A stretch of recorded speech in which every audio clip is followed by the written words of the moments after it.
आज के शाम में यहाँ उपस्थित हुए हैं, आपका बहुत बहुत शुभकामनाओं बधाई देता हूँ मैं सबसे पहले। आदरणीय कटकवाड़ जी, आदरणीय पांडे साहब जी, मेरे साथ में रायगढ़ से चलकर आए हुए हमारे वरिष्ठ भैया आदरणीय विवेक रंजन सिन्हा जी, आदरणीय गोपाल पांडे जी, यहाँ पे जितने भी मैं चेहरे देख रहा हूँ मैक्सिमम चेहरे जाने पहचाने और पुराने ही चेहरे हैं। तो जब भी मैं जांजगीर चांपा क्षेत्र में आता हूँ तो ऐसे लगता है जैसे मैं अपने दूसरे घर में आया हूँ। यहाँ पे 2009 में करीब 1.5 साल तक सीओ जिला पंचायत के रूप में और 2014 से 2016 तक कलेक्टर जांजगीर चांपा के रूप में काम करने का अवसर मिला। और जिस भी गली से जिस भी क्षेत्र से गुजरता हूँ तो मुझे अपनेपन का एक एहसास होता है। अभी मैं काफ़ी पहले आ गया था, बट मुझे बताया गया कि अभी धूप है, थोड़ा और टाइम लग रहा है, तो मैं वहीं घूम रहा था, कलेक्टर बंगला, कलेक्ट्रेट, उधर तो पॉलिटेक्निक कॉलेज, जिला पंचायत, सब तरफ घूम रहा था, देख रहे थे हम लोग। तो एक अपनेपन का एहसास होता है।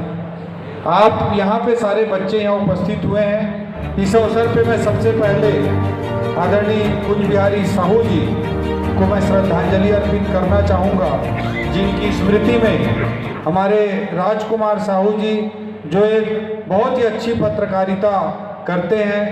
कई पत्रकारों को लोग नोटोरियस मानते हैं, लेकिन मैं कलेक्टर रहते हुए अलग अलग जगहों पे देखा राजकुमार साहू जी जैसे हमारे पत्रकार साथी हैं जो ईमानदारी और निष्ठा के साथ पत्रकारिता करते हैं। और जब राजकुमार, मैं जीवन में हमेशा प्रयास करता हूँ कि जो व्यक्ति अच्छा है, जो व्यक्ति निष्ठा और ईमानदारी से जीवन जीता है, उसके बातों का न्यूनतम सम्मान होना मेरी कोशिश रहती है। तो जब उन्होंने बताया कि उनके बड़े भाई की युवावस्था में, आदरणीय कूच बिहारी साहू जी की युवावस्था में स्वर्गवास हो गया और उनकी स्मृति में बच्चों के भविष्य के लिए कुछ करना चाहते हैं, तो मैंने बोला मेरे लिए टॉप प्रायोरिटी का काम है, मैं 50 काम छोड़ के आपके कार्यक्रम में आऊँगा, लेकिन आऊँगा जरूर। तो ऐसे राजकुमार साहू जी को इस आयोजन के लिए और ज्ञानदीप स्कूल परिवार को मैं बहुत बहुत बधाई और शुभकामना देता हूँ। और जब भी हम छत्तीसगढ़ का मेरिट लिस्ट खोलते हैं, चाहे 10वीं का रिजल्ट आया हो, चाहे 12वीं का रिजल्ट आया हो, मैंने आज तक नहीं देखा है कि उसमें ज्ञानदीप जांजगीर का नाम ना हो। ज्ञानदीप जांजगीर का नाम हमेशा रहता है। और ये स्कूल पिछले 35 सालों से संचालित हो रहा है और एक क्वालिटी के साथ, गुणवत्ता के साथ जांजगीर में ये संचालित हो रहा है। और जांजगीर के एक ऊंचाई पर पहुंचे हुए जिस भी बच्चे को हम मिलते हैं आज जो ऊंचाई पर है, वो अपने स्कूल के दिनों की याद ज्ञानदीप के साथ ही हम सबको बताता है। तो ज्ञानदीप परिवार को इतने अच्छे स्कूल संचालन के लिए भी मैं बहुत बहुत बधाई और शुभकामना देना चाहूँगा। यहाँ पे मैं जो समझ पा रहा हूँ 12th के भी बच्चे हैं और जो इस स्कूल से निकल चुके हैं, जो टॉपर्स रहे हैं और जो अपने भविष्य निर्माण की दिशा में सीरियसली काम कर रहे हैं, वो बच्चे भी हैं।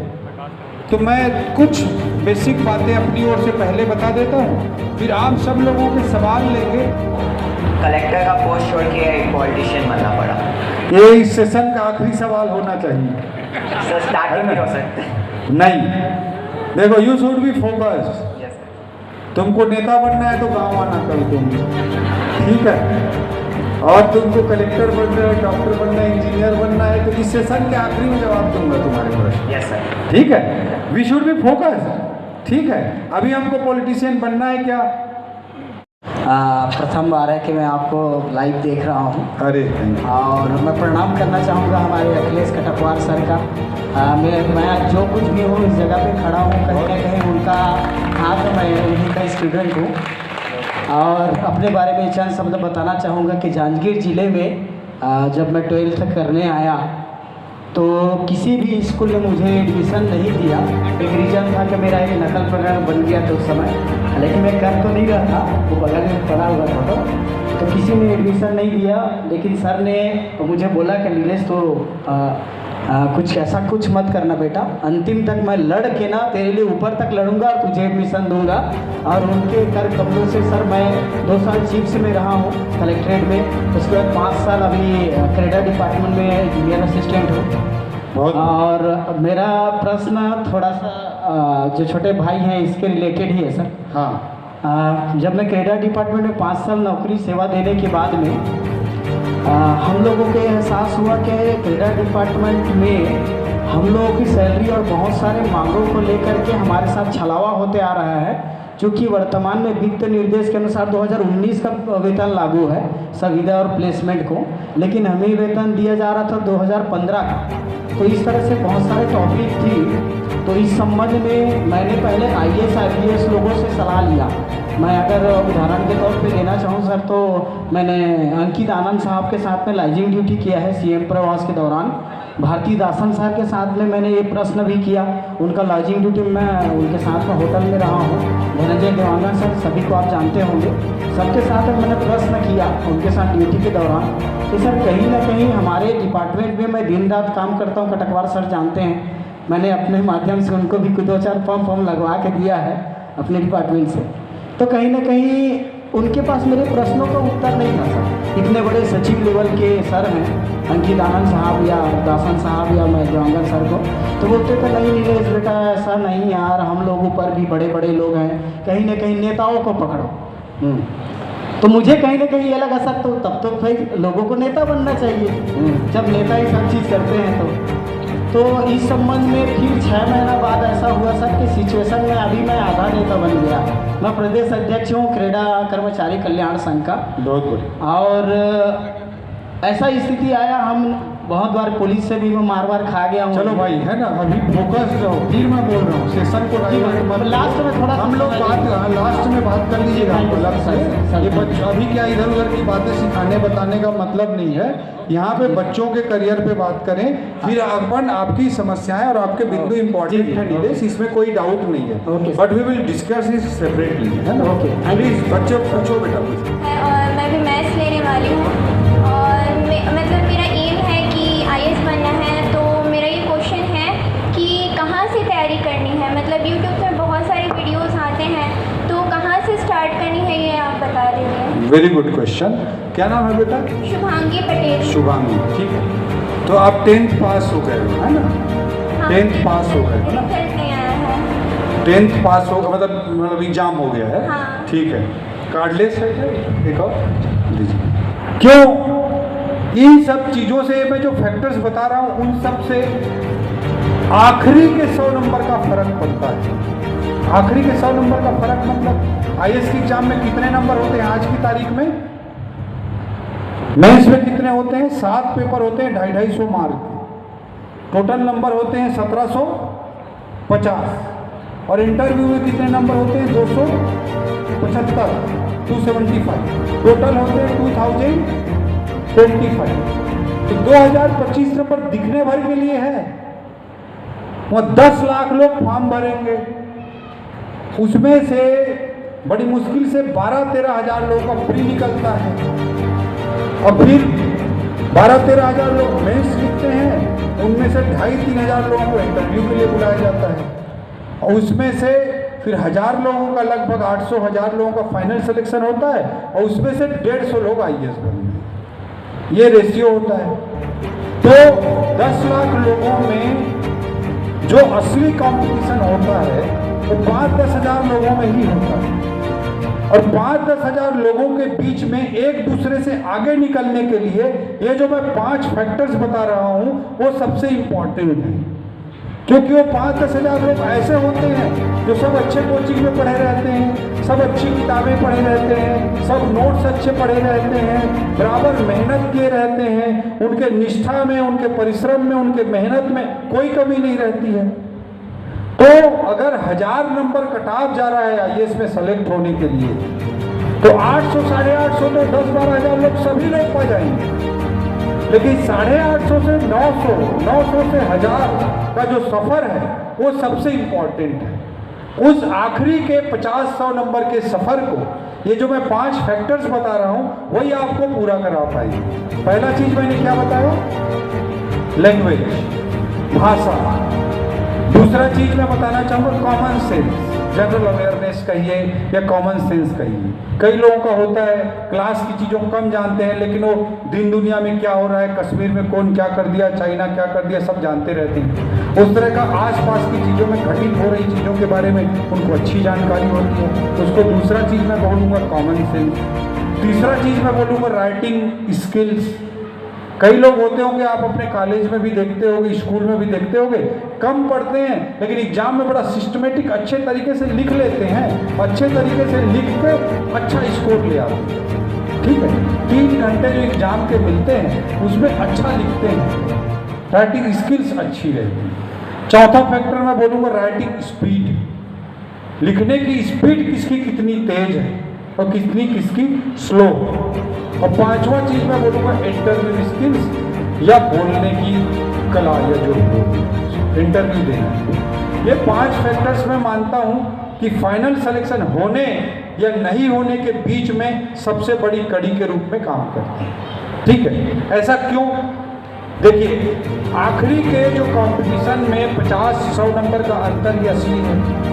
उस 50-100 नंबर के अंतर को लाने के लिए जैसे एक फैक्टर की कल्पना करते हैं, राइटिंग स्किल की बात करते हैं। ठीक है, मैं अपने जीवन का अनुभव आप लोगों को बताता हूँ कि कैसे मेरे जीवन में राइटिंग स्किल के कारण यूपीएससी की एग्जाम में फर्क पड़ा, वो बताता हूँ। गांव के स्कूल में हम लोग पढ़ते थे, तीसरी क्लास में पढ़ रहे थे, तो पहला पाठ था जागो प्यारे।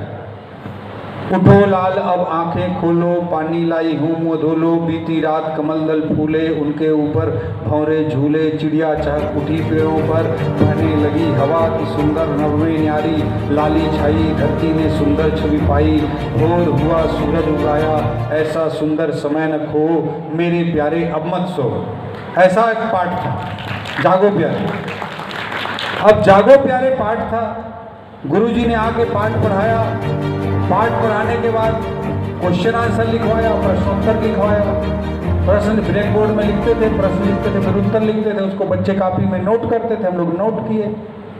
और फिर 1 हफ्ता बाद टेस्ट हुआ। तो मेरे को उस समय मैं बोलता था कि भाई अपने मन से लिखना है, हमको याद करके नहीं लिखना, ऐसा मेरे को सिखा दिया था। तो मैं अपना उसी जिद में रहता था, अपने मन से लिखना है। तब गुरुजी ने क्या प्रश्न लिखाया था, क्या उत्तर लिखाया था, मेरे को तो याद था नहीं। अब टेस्ट में प्रश्न आया, सुबह सुबह जल्दी क्यों उठना चाहिए, ये आया था प्रश्न तीसरी क्लास में। तो अब पूरी हिंदी तो आती नहीं थी उस समय, आधा हिंदी आधा छत्तीसगढ़ी आता था। तो मैंने अपने मन से लिखना चालू किया। सुबह सुबह बेर उठबे तो गुड़ेला चहक चहक करत रहते, तो सुन के बड़ा मजा आता। गुड़ेला मतलब गौरैया, स्पैरो। ठीक है, उसमें बहुत आदमी स्पैरो, ठीक है। तो सुबह सुबह उठते तो गौरैया चहक चहक करत रहते, गुड़ेला है तो देख के बड़ा मजा आते। सुबह सुबह उठबे तो जुड़ जुड़ हवा बुहात रहते, तो बड़ा मजा आता। सुबह सुबह उठबे तो लाल लाल बेर दिखत रहते, बेर मतलब सूर्य दिखत रहते, सूरज सन, तो बड़ा मजा आता। ऐसे में लिख डाला, बहुत सारा मजा आता। अगले दिन गुरु जी टेस्ट को जांच करके आए, तो सबसे पहले अपन को खड़ा किए, और खड़ा किए बोले प्रश्नोत्तर को याद करता नहीं है, अब पूरा कॉपी भर के लिखा है, मजा आते मजा आते। तो एक घुमा को छापा मारे।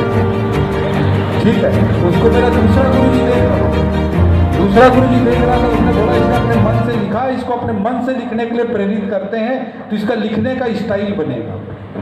ना लिखते गए लिखते गए लिखते गए। ठीक है, अब फिर हाई स्कूल तरफ पहुँचे और थोड़ा बड़ा स्कूल में गए, कॉलेज में गए, तो थोड़ा बहुत निबंध भी लिखने लगे। उस जमाने में टेलीफोन होता नहीं था, चिट्ठी लिखते थे, तो चिट्ठी लिखते थे, ऐसे कोई भी लिखने की चीज़। फिर निबंध प्रतियोगिता, तात्कालिक निबंध प्रतियोगिता, इन सब में भाग लेने लगा मैं, और मेरा लिखने की चीज़ें अच्छी होती गई, मेरे को अच्छा लगता था लिखना। ये चलता रहा चलता रहा चलता रहा। अब IAS का परीक्षा देने गए, वहाँ पे एक पेपर होता है निबंध का, ऐसे का पेपर होता है, और उस पेपर में केवल एक निबंध लिखना होता है, पूरे 3 घंटे, और कोई शब्द सीमा नहीं होती। तो उस पेपर को मैंने लिखा और ऑल इंडिया टॉप स्कोर निबंध के पेपर में मैं पाया। तो दिल्ली जाके मैं लिखना सीख सकता था क्या? नहीं पॉसिबल था। हमारे ज़िंदगी में, हमारे छोटे छोटे गाँव में, छोटे छोटे कस्बों में, स्कूल में ज़िंदगी जीते समय हमारे अंदर बहुत सारी अच्छे क्वालिटी डेवलप हो रहे होते हैं, लेकिन हम सकारात्मक नहीं होते हैं। उसके कारण उस योग्यता को हम, अपने आप के अंदर की उस योग्यता को हम नहीं देख पाते। उसको हमको देखना पड़ेगा, समझना पड़ेगा और जिंदगी में और परीक्षा में उसका इस्तेमाल करना पड़ेगा, तब हम सफल होंगे। इस बात को आपको अच्छे से समझना पड़ेगा। और मैंने एक उदाहरण बताया कि राइटिंग स्किल से एक पेपर में दूसरों से 40-50 नंबर ज़्यादा पा करके आप कैसे IAS में सेलेक्ट हो सकते हो। इसी तरह से राइटिंग स्पीड ले लीजिए, मेंस में 7 पेपर स्कोरिंग होते हैं, 7 स्कोरिंग पेपर होते हैं, एक एक पेपर में 10-10 नंबर का अंतर पड़ जाएगा। किसी की राइटिंग स्पीड तेज है और किसी की स्लो है, तो 10-10 नंबर का अंतर पड़ जाएगा। तो 7 पेपरों में 7 × 10 = 70 मार्क्स का डिफरेंस आ जाएगा और उसी से एक बच्चा सेलेक्ट होकर IAS बन जाएगा और दूसरे का इंटरव्यू कॉल ही नहीं आएगा। होगा कि नहीं? इन सब चीज़ों को जानना, समझना बहुत जरूरी है। तो ये 5 फैक्टर्स मैं बता दिया। अब सवाल उठता है कि ये 5 फैक्टर्स हम डेवलप कैसे कर सकते हैं। दुनिया में कोई ऐसा गाइड कुंजी है नहीं जिसको हम पढ़ लें तो हमारा लैंग्वेज इंप्रूव हो जाए या राइटिंग स्किल्स इंप्रूव हो जाए, ऐसा संभव नहीं। कुछ चीज़ें आपको रेगुलर बेसिस पे करनी पड़ेंगी, जिसको आप दिमाग में या कॉपी पेन में नोट डाउन कर सकते हैं। पहला चीज़ है, सिंपल सा चीज़, न्यूज़पेपर पढ़ना। इंडियन एक्सप्रेस न्यूज़पेपर पढ़ना चालू करिए आप लोग, और 1 साल 1.5 साल बाद द हिंदू पढ़ना चालू करना पड़ेगा। न्यूज़पेपर पढ़ो। दूसरा चीज़ है मंथली मैगजीन पढ़ना, सिविल सर्विसेज क्रॉनिकल या विजन या किसी का भी एक मंथली मैगजीन पढ़ना चालू करिए। तीसरा चीज़ है अनसॉल्व पेपर पढ़ना। प्री के, मेंस के, सबके अनसॉल्व पेपर अपने पास रखिए और डेली 10-15 मिनट जरूर उसको देखिए, जिससे आपके अंदर ऑटोमेटिक स्किल्स डेवलप होने लगेंगी। तीसरा चीज। चौथा चीज मैं बोलूँगा न्यूज़ चैनल। न्यूज़ चैनल के रूप में DD न्यूज़ देखिए, उससे सरकार की पॉलिसीज़ क्या हो रहा है, सरकार में क्या सोच चल रही है, वो सब आपके सामने आएगा और आप इस एग्जाम के लिए अपने आप को बेटर प्रिपेयर कर पाएंगे। तो 9वीं के बच्चे भी कर सकते हैं, अखबार पढ़ना, न्यूज़पेपर देखना, DD न्यूज़ देखना, ये सब 9वीं 10वीं 11वीं के भी बच्चे कर सकते हैं। 11वीं 12वीं में आपके कोर्स का लोड ज़्यादा होता है, तो कोर्स को पढ़ने की कीमत पर, उसको ना पढ़ने की कीमत पर IAS की तैयारी मत करो। बाकी ये सब चीज़ें करना है। पहला चीज़ मैंने बोला न्यूज़पेपर, दूसरा चीज़ बोला मैंने मंथली मैगजीन, तीसरा चीज़ मैंने बोला सॉल्व पेपर, चौथा चीज़ मैंने बोला DD न्यूज़ चैनल देखना, न्यूज़ चैनल देखना, DD न्यूज़। पांचवा चीज़ न्यूज़ TV डिबेट्स देखना। संसद TV पे आप, संसद TV पे डिबेट्स देखिए, उससे आप अच्छे चलेंगे। बायस चैनल्स मत देखिए, आप गवर्नमेंट चैनल देखिए, क्योंकि आप गवर्नमेंट का सिस्टम का भाग होते हैं। पहले NDTV देखते थे तो रोज सरकार को गाली देते थे, GTV रोज महिमा मंडन करते थे, तो उसको आपको उस तरह से बायस्ड वे में नहीं देखना है। आपको सरकार की पॉलिसी क्या है, सोच क्या है, उसको लेकर चलना है। अब बिहार, मणिपुर में क्या हो रहा है, उसके हिस्टोरिकल एंगल को समझना जरूरी है। उसके सनसनी पक्ष को प्राइवेट चैनल ज़्यादा दिखाते हैं, उससे हमें को बचना है।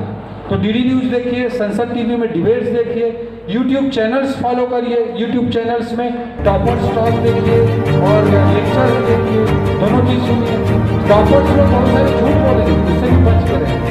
तो सुनो सबकी, करो मन की, ठीक है, सुनो सबकी और करो मन की, इस सिद्धांत पे आपको चलना है। तो YouTube चैनल फॉलो करना है। फिर एक बेसिक प्रिपरेशन जब आपका हो जाएगा, तब आपको टेस्ट सीरीज देना चाहिए। ये सब चीज़ें जब आप करेंगे तो अपने आप आपकी लैंग्वेज स्किल्स इंप्रूव होंगी, लैंग्वेज इंप्रूव होगा, जनरल अवेयरनेस इंप्रूव होगा, राइटिंग स्किल्स को भी इससे फ़ायदा मिलेगा। बोलने की, आप बोलने वाले कार्यक्रमों में ज़्यादा से ज़्यादा भाग लीजिए।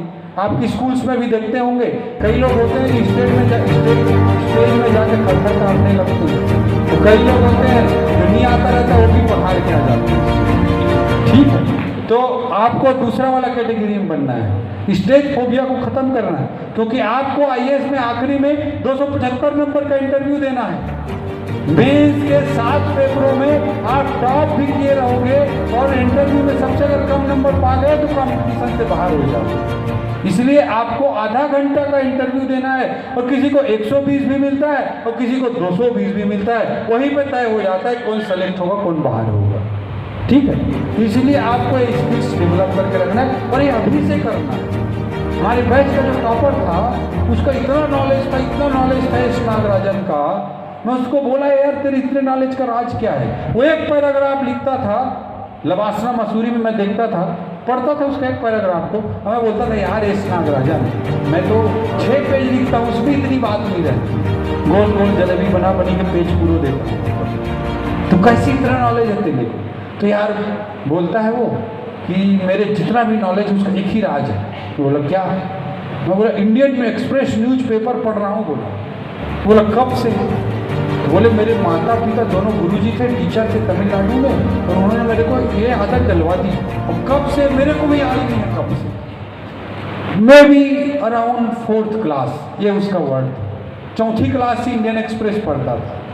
तो इतना लैंग्वेज अच्छा, इतना नॉलेज अच्छा, सारी चीज़ें उसकी अच्छी, ठीक है। तो ये चीज़ें आपको ऑटोमेटिक ये सब डेवलप करेंगी, ठीक है। ये चीज़ें हो गई, तो ये चीज़ आपको रेगुलर करना है ताकि ये स्किल्स डेवलप होते रहें और किसी भी क्लास में है आप उसको चालू कर सकते हैं।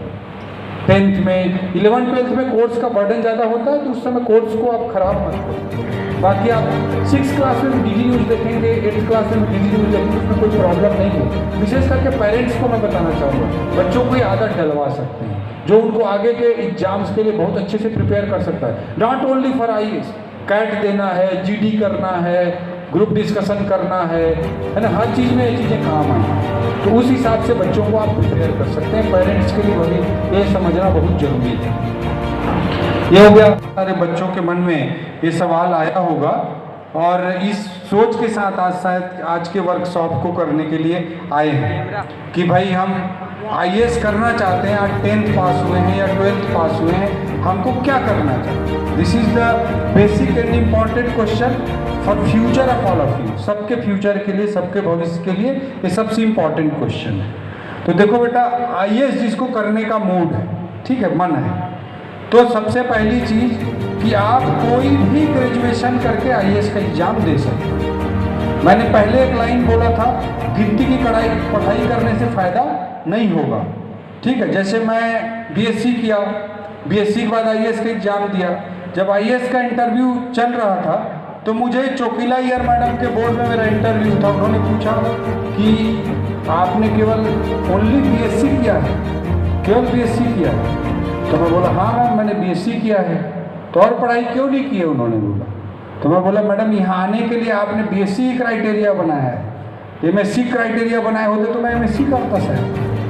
तो मैं वही बोलना चाह रहा हूँ कि आपके जीवन में आपका लक्ष्य तय होना चाहिए और उसके अनुसार हमको ग्रेजुएशन, उसके हिसाब से हमको सब्जेक्ट्स की प्लानिंग करनी चाहिए, ठीक है।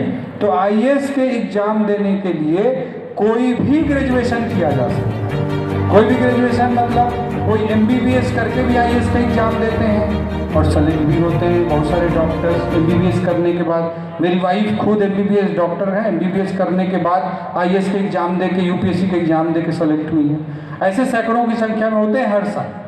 इस तरह से आप IIT कर सकते हैं, IIT करने के बाद भी IAS का एग्ज़ाम दे सकते हैं, BTech करने के बाद। नॉर्मल BA BSc करने के बाद भी दे सकते हैं। और आजकल नए नए करियर अपॉर्चुनिटीज़ डेवलप हो रहे हैं, जैसे कि क्लैट का एग्ज़ाम। क्लैट किसने किसने सुना है? क्लैट बहुत बढ़िया, कॉमन लॉ अप्रेंटिस टेस्ट। तो उसमें नेशनल लॉ यूनिवर्सिटी में एडमिशन हो जाता है सीधा उसमें पास होने पे। तो अच्छे से वहाँ पे बड़ी क्वालिटी लॉ की पढ़ाई हो जाती है। उसके बाद IAS का एग्ज़ाम आप दे सकते हैं। आजकल जो 12th के बाद सबसे कॉमन एग्ज़ाम हो गया है सेंट्रल यूनिवर्सिटी के लिए, कौन सा एग्ज़ाम होता है? CUET है ना, सेंट्रल यूनिवर्सिटी एंट्रेंस टेस्ट। तो आप CUET एग्ज़ाम दे करके दिल्ली यूनिवर्सिटी में पहुंच सकते हैं। हम लोगों को लगता है सामान्यतः सामान्य घर के बच्चे रहते हैं तो कि भाई दिल्ली में कितना खर्चा होगा, हमारे माता पिता उसको वहन कर पाएंगे कि नहीं कर पाएंगे। लेकिन दिल्ली यूनिवर्सिटी के JNU के हॉस्टल सबसे सस्ते होते हैं पूरे देश भर में, सबसे सस्ते ढंग से आप अपनी पढ़ाई कर सकते हैं। तो आप CUET का एग्जाम दे करके दिल्ली यूनिवर्सिटी में पहुंच करके वहाँ BA की पढ़ाई करके आप IAS के एग्जाम दे सकते हैं। वहाँ जो प्रोफेसर्स होते हैं उनमें से बहुत सारे प्रोफेसर IAS के पेपर बनाते भी हैं, IAS के पेपर जांचते भी हैं वो सब जगहों में। दिल्ली में आप रहते हैं तो आपको पूरा इन्वायरमेंट मिलता है, सारे किताब कॉपी नोट्स टॉपर। आप जिस हॉस्टल में रहोगे वहीं से पढ़कर निकला हुआ बच्चा टॉपर बना रहेगा IAS में। तो आपको ऐसे लोगों से इंटरेक्शन करने का मौका मिलता है, माहौल मिलता है, एक तरीका हो सकता है। तो IAS करना है तो कोई भी तरीके से कर सकते हैं, इसमें कहीं कोई दिक्कत नहीं है, ठीक है। अब सवाल ये उठता है कि जब भी हम IAS की तैयारी करते हैं तो एक सबसे बड़ा सवाल होता है, वो भी मैं आप लोगों के मन में डालना चाह रहा हूँ कि कंपटीशन बहुत ज़्यादा है, वहाँ पर बहुत ज़्यादा कंपटीशन है। और अगर हम सेलेक्ट नहीं हुए तो ये सबसे इम्पॉर्टेंट चीज़ है। मैं कोई नेगेटिव बात नहीं करना चाह रहा हूँ, लेकिन hope for the best and plan for the worst. सबसे अच्छी स्थिति की हमको आशा और उम्मीद रख करके जीवन जीना चाहिए, लेकिन सबसे खराब सिचुएशन की भी हमारे दिमाग में स्पष्ट रणनीति और प्लानिंग होनी चाहिए, ठीक है। दुनिया जो पास होता है, जो सक्सेस होता है, उसको रोज सुनता है, और जो हजारों लाखों करोड़ों बच्चे फेल हो जाते हैं उनको कोई नहीं सुनता है, ठीक है। तो हमको अपने लाइफ में किसी भी एग्जाम के सक्सेस की भी प्लानिंग करनी है और फेल्योर की भी प्लानिंग है, ठीक है। और क्यों ये करनी है? क्योंकि जिंदगी में एक फेल्योर आपको पीछे नहीं ढकेल सकती। आपकी जिंदगी किसी भी एग्जाम से बहुत बड़ी है, इसलिए एक एग्जाम में अगर आप फेल हो जाते हैं, इसका मतलब ये नहीं कि आप हताश और निराश हो जाए जीवन में। आपको अपने जीवन में पॉजिटिविटी बनाए रखनी है, और अगर आप पॉजिटिविटी बनाए रखेंगे तो हो सकता है जीवन में और बड़ी सफलता को प्राप्त करें, ठीक है। तो इसलिए आपको फेल्योर की भी प्लानिंग करनी है, ठीक है, एक चीज। दूसरा चीज मैं आपको स्पष्ट करना चाहता हूं, आजकल रिजल्ट का बहुत दबाव रहता है सबके मन में।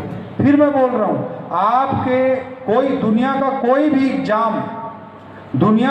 भी एग्जाम आपके जिंदगी से बड़ा नहीं हो सकता है। और अगर आप जिंदगी में पॉजिटिव तरीके से बढ़ते रहेंगे तो और बड़ी सफलताओं को अर्जित कर सकते हैं। इसलिए एक एग्जाम में फेल होने से अपने आप को हारा हुआ नहीं मानना है, ये मैं पहला मैसेज देना चाह रहा हूँ, ठीक है। ये चीज आप अपना के चलो, एक चीज हो गई। दूसरी चीज मैं बोलना चाह रहा हूँ कि हमारा प्लानिंग स्पष्ट होना चाहिए, और साथ में हमारा plan B, plan C, plan D तैयार होना चाहिए उसी के साथ ही। तो जैसे मैं बोल रहा हूँ कि मान लो आप IIT किए, IIT करके BTech कर लिए, BTech करके IAS का एग्जाम देने के लिए गए, ठीक है। तो IAS में सेलेक्ट होगा, ठीक नहीं हुए तो BTech का बैकअप रहेगा, IIT का बैकअप रहेगा, ठीक है। वो प्लान B की तरह आपके लिए काम करेगा। इसी तरह से अगर आप एक MBBS करते हैं, नीट का एग्जाम क्लियर करते हैं, MBBS करते हैं, MBBS करने के बाद IAS का एग्जाम देते हैं, और अगर IAS के एग्जाम में सेलेक्ट हो गए तो ठीक, नहीं हुए तो MBBS की डिग्री तो रहेगी जिससे हम अपने जीवन में अपने पैर पर खड़े होकर आसानी से जीवन जी सकते हैं। वो प्लान B का काम करेगा। अब सवाल उठता है कि जिसने प्लेन ग्रेजुएशन किया है, BA किया है या BSc किया है, और उसके ग्रेजुएशन से उसको कोई बैकअप नहीं मिल रहा है, इसका मतलब ये नहीं है कि आप प्लान B क्रिएट नहीं कर सकते। आपके पास सही स्पष्ट रणनीति होनी चाहिए, योजना होनी चाहिए, उससे आप प्लान B क्रिएट कर सकते हैं। कैसे? जैसे आप मान लीजिए 12वीं पास किए, शुभांगी ने मान लो मैथ्स लिया है ना, तो मैथ्स ले रहे हो तो बेटर है अभी से इसकी प्लानिंग आपके मन में रोड मैप क्लियर होना चाहिए। आप IIT या NIT से अच्छा टेक्निकल ग्रेजुएशन करके IAS देना चाहते हो तो मैथ्स लेना उचित है, ठीक है। या फिर मान लो कोई प्लेन BA करना चाहता है, तो आजकल आप अगर अवेयर हैं, थोड़ा मेहनत करते हैं, तो कोई बड़ा बात नहीं कि आप ड्यू पहुंचेंगे, वो कोई बहुत बड़ी चीज़ नहीं है। हमारे रायगढ़ जिले में पुसौर के पास एक छोटा सा गांव है बासनपाली, वहाँ से उस गांव की हर साल लड़कियाँ दिल्ली यूनिवर्सिटी में प्रवेश करती हैं। मिरिंडा हाउस में, लेडी श्री राम कॉलेज में, इन सब में उस गांव की लड़कियों को एडमिशन मिलता है हर साल। पहले परसेंटेज बेसिस पे मिलता था, अब CUBT की एग्जाम के माध्यम से मिल रहा है। ठीक है, तो आप ग्रेजुएशन करने के लिए दिल्ली यूनिवर्सिटी गए, वो लोग ह्यूमैनिटीज़ के सब्जेक्ट लेते हैं, आर्ट्स के सब्जेक्ट लेते हैं, आर्ट्स के सब्जेक्ट लिए पॉलिटिकल साइंस, इकोनॉमिक्स, ये वो जो भी, उसमें ग्रेजुएशन किए, BA ऑनर्स किए। BA ऑनर्स करने के बाद अगर IAS का एग्जाम देना है तो चुपचाप IAS का पहला अटेम्प्ट देना चाहिए, और अगर हम पहले अटेम्प्ट में सेलेक्ट हो गए बहुत अच्छी बात, सेलेक्ट नहीं हुए तो हमको दूसरा अटेम्प्ट देना चाहिए। ठीक है, दूसरा अटेम्प्ट देना चाहिए। दूसरे अटेम्प्ट में सेलेक्ट हो गए बहुत अच्छी बात, नहीं हुए तो प्लान B पे फिर हमको तुरंत करना चालू करना चाहिए। क्या प्लान B हो सकता है? एक प्लान B हो सकता है कि आप स्टेट के PSC का एग्जाम साथ में देना चालू कर दिए। IAS का एग्जाम छोड़ना नहीं है, दूसरे अटेम्प्ट बाद तीसरा अटेम्प्ट भी देना है, लेकिन साथ में देना है। और शुरू से सारे एग्जाम को साथ में नहीं देना है। शुरू से सारे एग्जाम को साथ देंगे तो सबका जलेबी बन जाएगा, खिचड़ी बन जाएगा सब एग्जाम का, किसी में पास नहीं हो पाएगा।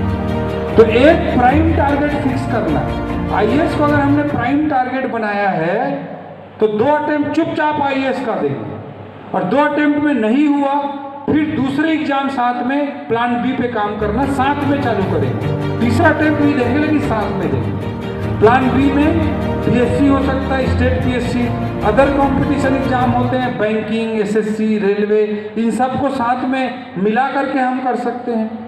ये प्लान B का काम कर सकता है। असिस्टेंट कमिश्नर प्रोविडेंट फंड, इस तरह की एग्जाम्स होते हैं, उसको हम कर सकते हैं। ये प्लान B हो सकता है। दूसरा एक और प्लान B हो सकता है, इसको प्लान B1 बोल दो, उसको प्लान B2 बोल दो। दूसरा प्लान B2 क्या हो सकता है? जैसे UPSC में, IAS में एक ऑप्शनल सब्जेक्ट लेते हैं, एक वैकल्पिक विषय लेते हैं, एक ऑप्शनल सब्जेक्ट लेते हैं। तो ऑप्शनल सब्जेक्ट लेंगे, उसी ऑप्शनल सब्जेक्ट में PG का एंट्रेंस एग्जाम देंगे। अगर 2 बार में IAS में सिलेक्शन नहीं हुआ तो तीसरे अटेम्प्ट के समय PG का एंट्रेंस एग्जाम देंगे, JNU का, DU का, और उस ऑप्शनल सब्जेक्ट में 2 साल IAS के लिए तैयारी किए हो तो उस सब्जेक्ट की अच्छी तैयारी आपकी रहेगी और आप आसानी से JNU या DU में एंट्री कर पाओगे। JNU या DU में एंट्री कर गए तो आपको सस्ता हॉस्टल मिल जाएगी, नेशनल लेवल की क्वालिटी वाली लाइब्रेरी मिल जाएगी, अच्छे प्रोफेसरों का साथ मिल जाएगा, अच्छे स्टूडेंट्स की आपकी सर्कल बन जाएगी। तो फिर आप PG करते करते IAS का एग्जाम दीजिए। बीच में IAS में सिलेक्शन हो जाता है तो PG को छोड़ के बाय बाय करके लवासना निकल जाएंगे, टाटा बाय बाय करके। अगर नहीं होता है तो PG पूरा करेंगे, PG के बाद JRF नेट का एग्जाम देंगे, JRF नेट का एग्जाम देने के बाद स्कॉलरशिप मिलने लग जाएगी आपको। कितना मिलता है आजकल? 40-50 हज़ार तो मिलता होगा। हाँ, 45 जी, 45,000 JRF में पैसा मिलना चालू हो जाएगा। तो घर पे डिपेंडेंसी है वो खत्म हो जाएगी। फिर आसानी से JRF करते करते आप IAS की एग्जाम देते रहिए। सेलेक्ट हो गए तो ठीक, नहीं तो फिर अपन वो JRF वाला आपका ऑप्शन खड़ा हो जाएगा, असिस्टेंट प्रोफेसर वाला। ठीक है, एक रणनीति हो सकती है। किसी को लगता है कि उतना इंटेलिजेंट नहीं है, उतना कॉन्फिडेंस नहीं आ रहा है कि मैं IAS क्लियर कर ही लूँगा, कर ही लूँगी, तो पहला टारगेट स्टेट PSC को कर सकते हैं। फर्स्ट टारगेट ग्रेजुएशन करो, ग्रेजुएशन के बाद पहला अटेम्प्ट दो स्टेट PSC का, या दूसरा अदर कंपटीशन एग्जाम हो सकता है, बैंकिंग, SSC या रेलवे, उसको एक मेन टारगेट बनाओ और मेन टारगेट बना के उसको क्लियर करो पहले। उसको क्लियर करने के बाद फिर IAS का एग्जाम दो, आराम से डिप्टी कलेक्टर बन गए या महिला बाल विकास अधिकारी बन गए या कुछ बन गए, उसको नौकरी करते करते फिर IAS का एग्जाम दो। ठीक है, एक तरीका हो सकता है। तो इस तरह से एक और प्लान भी हो सकता है। जैसे कई लोगों का बोलने का बहुत शौक रहता है, लिखने का बहुत शौक रहता है, वो जर्नलिज्म बहुत अच्छा कर सकते हैं। तो IAS की तैयारी करते हैं तो हम history, constitution, geography, economy, international relations, environmental issues, climate change, सब चीज़ पढ़ते हैं। तो ये सारी चीज़ पढ़े हुए हो आप, तो जर्नलिज्म का कोर्स कर सकते हो, मास कम्युनिकेशन कर सकते हो। किसी को बोलने चालने का बहुत शौक है तो इलेक्ट्रॉनिक मीडिया का तो प्लान भी बना सकता है। तो ये सब मेरा बेसिकली ये कहना है कि आप प्लान बी आप क्रिएट कर सकते हो। इसलिए आईएएस के एग्जाम में अगर फेल हो गए तो क्या, इस डर से पहले बाहर निकलो। उस डर के साथ अगर तैयारी करोगे तो ना आईएएस के परीक्षा में पास हो पाओगे, ना प्लान बी कर पाओगे, ना प्लान सी कर पाओगे। और उस डर से जिस दिन बाहर निकल के जिंदगी में जियोगे तो उस दिन आपको प्लान बी प्लान सी की जरूरत ही नहीं पड़ेगी, ये मेरा मानना है। तो उस डर से पहले बाहर निकलो। आदमी को अपने कामयाबी के पीछे भागने के बजाय अपनी काबिलियत पे फोकस करना चाहिए। आप अगर काबिल हैं तो जीवन में निश्चित रूप से सफल होंगे। और आज की जो दुनिया है, आज का जो भारत है, न्यू इंडिया है, इसमें नॉलेज का बड़ा इंपॉर्टेंस है, बहुत महत्व है। तो जिस दिन आप अपने अंदर काबिलियत पैदा कर लेंगे आपको करियर की समस्या नहीं आएगी, बस थोड़ा सा प्लान्ड होना चाहिए। आज जिसके पास सरस्वती है लक्ष्मी उसके पास झक मार के आती है। ये आज की दुनिया ऐसी है। पूरी दुनिया में आज सबसे धनवान 100 लोगों की सूची बनाइए, उनके बाप दादा परदादा कोई उद्योगपति नहीं थे। उन्होंने कोई इनोवेशन किया, कोई नॉलेज बेस्ड कोई काम किया, वो काम हिट हो गया और वो दुनिया का आज बिलियनियर है। ऐसे होता है। तो आज इतनी सारी चीजें होती हैं, उन सब चीज़ों का सही उपयोग करना चाहिए। अगर हम सही उपयोग करेंगे तो हमको जीवन में कुछ भी समय में, किसी भी समय में कोई टेंशन परेशानी नहीं होगी। इस चीज़ को आपको दिमाग लगा के चलना है, ठीक है। तो इस बात को लेकर के आपको अच्छे से चलना है। मैं आईएएस की तैयारी करता था, उस समय इकोनॉमी में मेरा बड़ा इंटरेस्ट था। उस नॉलेज को बाद में धीरे धीरे मैं डेवलप किया। अब आईएएस छोड़ दिया हूँ और मैं इकोनॉमी के नॉलेज के बेस पे स्टॉक मार्केट में काम करता हूँ और आईएएस पे जितना तनख्वाह मिलता था उससे ज़्यादा मैं भारत सरकार को इनकम टैक्स देता हूँ, ये बता दूँ, ठीक है। तो बेसिकली मैं यही बोलना चाह रहा हूँ कि आप अपनी काबिलियत पे ध्यान दीजिए, अपने आप के ऊपर भरोसा रखिए और कुछ अच्छा करते रहने की पॉजिटिव सोच के साथ कोशिश करिए, आपके लिए रास्ता जरूर निकलेगा, ठीक है। तो ये आईएएस के लिए क्या क्या करना है, कैसे करना है, उस पर मैंने बात की। तो रास्ता कोई गलत नहीं है, एमबीबीएस वाला भी गलत नहीं है, आईआईटी करके भी गलत नहीं है ना। और हम क्या करते हैं, नीट क्लियर नहीं कर पा रहे हैं तो बोलेंगे एमबीबीएस मैं नहीं करना चाहती, मैं सीधा आईएएस करना चाहती। क्यों? क्योंकि आईएएस की परीक्षा बाद में होगी, अभी नीट क्लियर नहीं होगा करके डर लग रहा है। तो ये अपने आप को धोखा देना है, ठीक है। आप आईआईटी एनआईटी जान पा रहे हैं और आप बोल रहे हैं आईएएस करेंगे, उधर तो और ज़्यादा कंपटीशन है। तो ये भागने वाली बात है, ठीक है। तो इसलिए आप प्लान करिए, plan A, plan B, plan C, और उसके अकॉर्डिंगली आप आगे बढ़िए तो निश्चित रूप से आप सफल होंगे, टेंशन नहीं होगा। और लाइफ में फिर मैं बोल रहा हूँ, किसी भी एग्जाम के फेलियर से अपने आप को हार मानने की ज़रूरत नहीं है। अभी कभी गांव आइएगा मेरे यहाँ, मैं केले की खेती कर रहा हूँ। अभी विवेक भैया और बब्बर भैया को घुमा रहा था अपने फार्म में। मैं अभी केले के 3 बार वो आते हैं, क्रॉप आते हैं, तीनों बार मिला के 1 करोड़ का केला बेचने वाला हूँ, 1 करोड़ रुपए का, ठीक है। तो लोग खेती से भागते हैं, खेती में भी बहुत पैसा कमाया जा सकता है, ठीक है। तो कुछ भी करके आप अपने जीवन को अच्छे तरीके से जी सकते हैं, ये पहले विश्वास करिए और मेहनत करने के लिए तैयार रहिए। हम मेहनत ही नहीं करना चाहते, हम सोचते हैं कहीं से ऐसे तैसे करके एक सरकारी नौकरी, पटवारी, चपरासी बाबू कछु तो हाथ लग जाए, फिर रोज मस्त सुबह सुबह पान खा जाबो, दोपहर में चाह मारबो और खुदा काम नहीं करो। ऐसे जिंदगी जीना चाहेंगे तो कहीं सफलता नहीं मिलेगी, ठीक है। ऐसे हम सोचेंगे तो सफलता नहीं मिलेगी।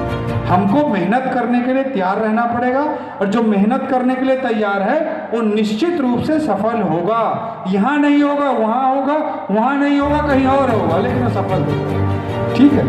और आप जिंदगी को अच्छे से जी सकते, ठीक। Next question. अरे बच्चों के मन में ये सवाल आया होगा और इस सोच के साथ आज शायद आज के वर्कशॉप को करने के लिए आए हैं कि भाई हम आईएएस करना चाहते हैं, आज 10th पास हुए हैं या 12th पास हुए हैं, हमको क्या करना चाहिए। This is the basic and important question for future of all of you, सबके फ्यूचर के लिए, सबके भविष्य के लिए ये सबसे इम्पॉर्टेंट क्वेश्चन है। तो देखो बेटा, आईएएस जिसको करने का मूड है, ठीक है, मन है, तो सबसे पहली चीज़ कि आप कोई भी ग्रेजुएशन करके आईएएस का एग्ज़ाम दे सकें। मैंने पहले एक लाइन बोला था, गिनती की पढ़ाई करने से फ़ायदा नहीं होगा, ठीक है। जैसे मैं बीएससी किया, बीएससी के बाद आईएएस का एग्ज़ाम दिया। जब आईएएस का इंटरव्यू चल रहा था तो मुझे चोकीला अय्यर मैडम के बोर्ड में मेरा इंटरव्यू था। उन्होंने पूछा कि आपने केवल ओनली बीएससी किया है, केवल बीएससी किया है? तो मैं बोला हाँ मैम, मैंने बीएससी किया है। तो और पढ़ाई क्यों नहीं की है, उन्होंने बोला।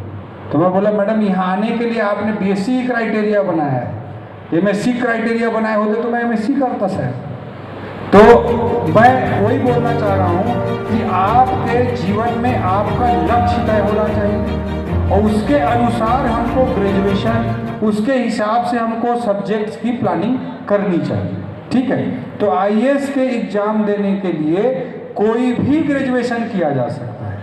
कोई भी ग्रेजुएशन मतलब कोई एमबीबीएस करके भी आईएएस का एग्ज़ाम देते हैं और सेलेक्ट भी होते हैं बहुत सारे डॉक्टर्स एमबीबीएस करने के बाद। मेरी वाइफ खुद एमबीबीएस डॉक्टर है, एमबीबीएस करने के बाद आईएएस के एग्ज़ाम दे के, यूपीएससी के एग्ज़ाम दे के सेलेक्ट हुई है। ऐसे सैकड़ों की संख्या में होते हैं हर साल। इस तरह से आप आईआईटी कर सकते हैं, आईआईटी करने के बाद भी आईएएस का एग्ज़ाम दे सकते हैं, बीटेक करने के बाद, नॉर्मल बीए बीएससी करने के बाद भी दे सकते हैं। और आजकल नए नए करियर अपॉर्चुनिटीज डेवलप हो रहे हैं, जैसे कि क्लैट का एग्जाम। क्लैट किसने किसने सुना है? क्लैट बहुत बढ़िया, कॉमन लॉ अप्रेंटिस टेस्ट। तो उसमें नेशनल लॉ यूनिवर्सिटी में एडमिशन हो जाता है सीधा उसमें पास होने पे। तो अच्छे से वहाँ पे बड़ी क्वालिटी लॉ की पढ़ाई हो जाती है। उसके बाद आईएएस का एग्ज़ाम आप दे सकते हैं। आजकल जो 12th के बाद सबसे कॉमन एग्ज़ाम हो गया है सेंट्रल यूनिवर्सिटी के लिए, कौन सा एग्ज़ाम होता है? CUET है ना, सेंट्रल यूनिवर्सिटी एंट्रेंस टेस्ट। तो आप CUET एग्ज़ाम दे करके दिल्ली यूनिवर्सिटी में पहुंच सकते हैं। हम लोगों को लगता है सामान्यतः सामान्य घर के बच्चे रहते हैं तो कि भाई दिल्ली में कितना खर्चा होगा, हमारे माता पिता उसको वहन कर पाएंगे कि नहीं कर पाएंगे। लेकिन दिल्ली यूनिवर्सिटी के JNU के हॉस्टल सबसे सस्ते होते हैं पूरे देश भर में, सबसे सस्ते ढंग से आप अपनी पढ़ाई कर सकते हैं। तो आप CUET का एग्ज़ाम दे करके दिल्ली यूनिवर्सिटी में पहुंच करके वहाँ BA की पढ़ाई करके आप आईएएस की एग्ज़ाम दे सकते हैं। वहाँ जो प्रोफेसर्स होते हैं उनमें से बहुत सारे प्रोफेसर आईएएस के पेपर बनाते भी हैं, आईएएस के पेपर जांचते भी हैं वो सब जगहों में। दिल्ली में आप रहते हैं तो आपको पूरा इन्वायरमेंट मिलता है, सारे किताब कॉपी नोट्स टॉपर।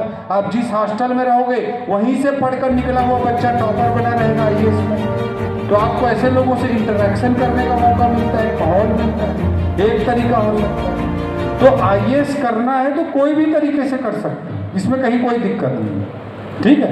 अब सवाल ये उठता है कि जब भी हम आईएएस की तैयारी करते हैं तो एक सबसे बड़ा सवाल होता है, वो भी मैं आप लोगों के मन में डालना चाह रहा हूँ कि कंपटीशन बहुत ज़्यादा है, वहाँ पर बहुत ज़्यादा कंपटीशन है। और अगर हम सेलेक्ट नहीं हुए तो ये सबसे इम्पॉर्टेंट चीज़ है। मैं कोई नेगेटिव बात नहीं करना चाह रहा हूँ, लेकिन hope for the best and plan for the worst. सबसे अच्छी स्थिति की हमको आशा और उम्मीद रख करके जीवन जीना चाहिए, लेकिन सबसे खराब सिचुएशन की भी हमारे दिमाग में स्पष्ट रणनीति और प्लानिंग होनी चाहिए, ठीक है। दुनिया जो पास होता है, जो सक्सेस होता है, उसको रोज सुनता है, और जो हजारों लाखों करोड़ों बच्चे फेल हो जाते हैं उनको कोई नहीं सुनता है, ठीक है। तो हमको अपने लाइफ में किसी भी एग्जाम के सक्सेस की भी प्लानिंग करनी है और फेलियर की भी प्लानिंग करनी है, ठीक है। और क्यों भी करनी है? क्योंकि जिंदगी में एक फेलियर आपको पीछे नहीं ढकेल सकती। आपकी जिंदगी किसी भी एग्जाम से बहुत बड़ी है, इसलिए एक एग्जाम में अगर आप फेल हो जाते हैं इसका मतलब ये नहीं कि आप हताश और निराश हो जाएं जीवन में। आपको अपने जीवन में पॉजिटिविटी बनाए रखनी है, और अगर आप पॉजिटिविटी बनाए रखेंगे तो हो सकता है जीवन में और बड़ी सफलता को प्राप्त करें, ठीक है। तो इसलिए आपको फेल्योर की भी प्लानिंग करनी है, ठीक है, एक चीज। दूसरा चीज मैं आपको स्पष्ट करना चाहता हूं, आजकल रिजल्ट का बहुत दबाव रहता है सबके मन में। फिर मैं बोल रहा हूं, आपके दुनिया का कोई भी एग्जाम आपके जिंदगी से बड़ा नहीं हो सकता है। और अगर आप जिंदगी में पॉजिटिव तरीके से बढ़ते रहेंगे तो और बड़ी सफलताओं को अर्जित कर सकते हैं। इसलिए एक एग्जाम में फेल होने से अपने आप को हारा हुआ नहीं मानना है, ये मैं पहला मैसेज देना चाह रहा हूँ, ठीक है। ये चीज आप अपना के चलो, एक चीज हो गई। दूसरी चीज मैं बोलना चाह रहा हूँ कि हमारा प्लानिंग स्पष्ट होना चाहिए और साथ में हमारा plan B, plan C, plan D तैयार होना चाहिए उसी के साथ। तो जैसे मैं बोल रहा हूँ कि मान लो आप IIT किए, IIT करके बीटेक कर लिए, बीटेक करके IAS का एग्जाम देने के लिए गए, ठीक है, तो IAS में सेलेक्ट होगा, ठीक नहीं हुए तो बीटेक का बैकअप रहेगा, IIT का बैकअप रहेगा, ठीक है, वो प्लान बी की तरह आपके लिए काम करेगा। इसी तरह से अगर आप एक MBBS करते हैं, नीट का एग्जाम क्लियर करते हैं, MBBS करते हैं, MBBS करने के बाद IAS का एग्जाम देते हैं और अगर IAS के एग्जाम में सेलेक्ट हो गए तो ठीक, नहीं हुए तो MBBS की डिग्री तो रहेगी जिससे हम अपने जीवन में अपने पैर पे खड़े होकर आसानी से जीवन जी सकते हैं, वो प्लान बी का काम करेगा। अब सवाल उठता है कि जिसने प्लेन ग्रेजुएशन किया है, BA किया है या BSc किया है और उसके ग्रेजुएशन से उसको कोई बैकअप नहीं मिल रहा है, इसका मतलब ये नहीं है कि आप प्लान बी क्रिएट नहीं कर सकते। आपके पास सही स्पष्ट रणनीति होनी चाहिए, योजना होनी चाहिए, उससे आप प्लान बी क्रिएट कर सकते हैं। कैसे? जैसे आप मान लीजिए 12वीं पास किए, शुभांगी ने मान लो मैथ्स लिया है ना, तो मैथ्स ले रहे हो तो बेटर है अभी से इसकी प्लानिंग आपके मन में रोड मैप क्लियर होना चाहिए। आप IIT या NIT से अच्छा टेक्निकल ग्रेजुएशन करके IAS देना चाहते हो तो मैथ्स लेना उचित है, ठीक है। या फिर मान लो कोई प्लेन BA करना चाहता है तो आजकल आप अगर अवेयर हैं, थोड़ा मेहनत करते हैं तो कोई बड़ा बात नहीं कि आप ड्यू पहुँचेंगे, वो कोई बहुत बड़ी चीज़ नहीं है।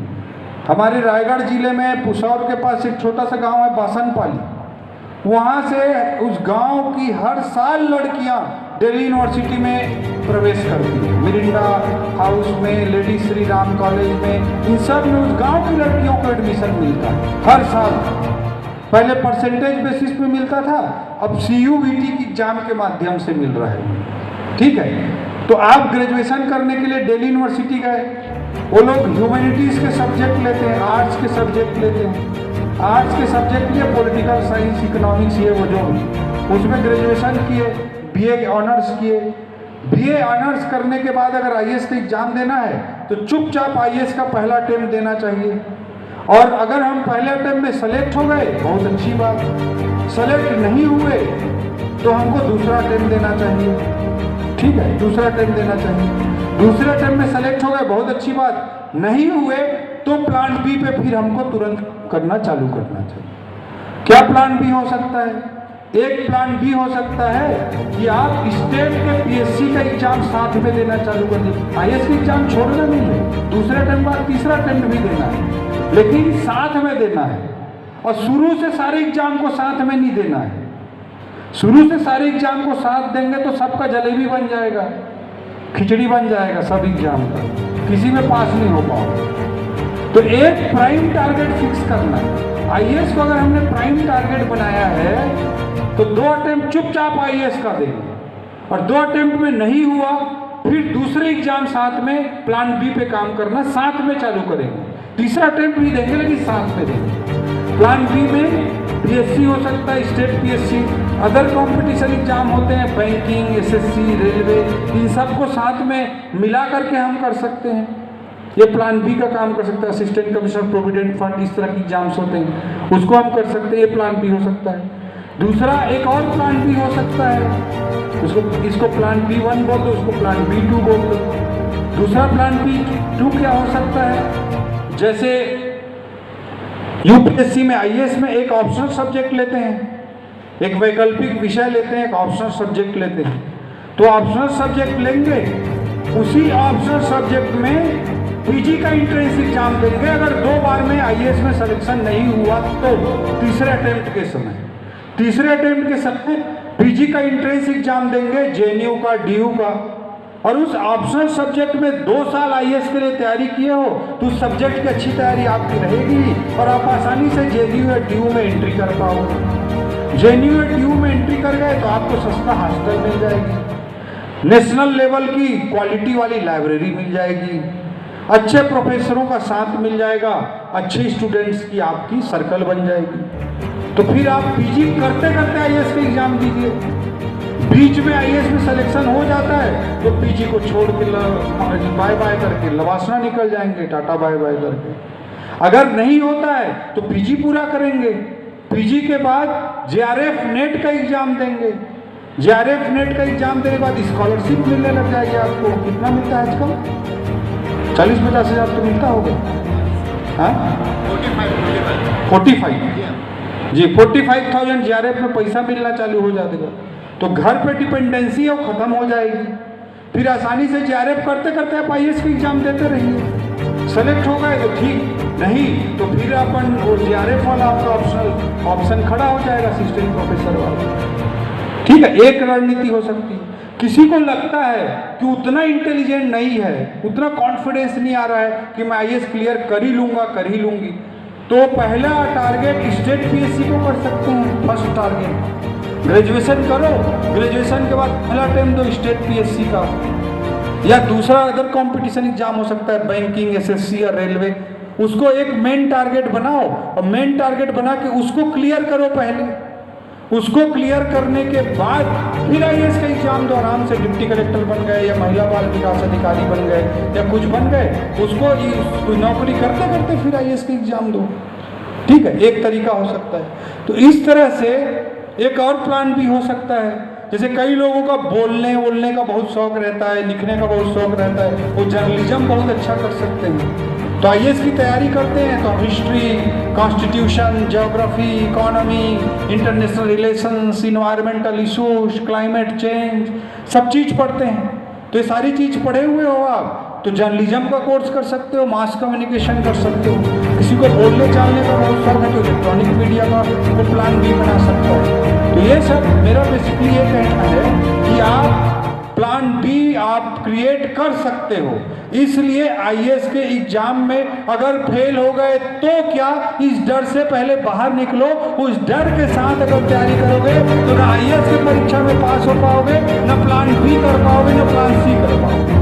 और उस डर से जिस दिन बाहर निकल के जिंदगी में जियोगे तो उस दिन आपको प्लान बी, प्लान सी की जरूरत ही नहीं पड़ेगी, ये मेरा मानना है। तो उस डर से पहले बाहर निकलो। आदमी को अपने कामयाबी के पीछे भागने के बजाय अपनी काबिलियत पे फोकस करना चाहिए। आप अगर काबिल हैं तो जीवन में निश्चित रूप से सफल होंगे। और आज की जो दुनिया है, आज का जो भारत है, न्यू इंडिया है, इसमें नॉलेज का बड़ा इंपॉर्टेंस है, बहुत महत्व है। तो जिस दिन आप अपने अंदर काबिलियत पैदा कर लेंगे आपको करियर की समस्या नहीं आएगी, बस थोड़ा सा प्लान होना चाहिए। आज जिसके पास सरस्वती है, लक्ष्मी उसके पास झक मार के आती है।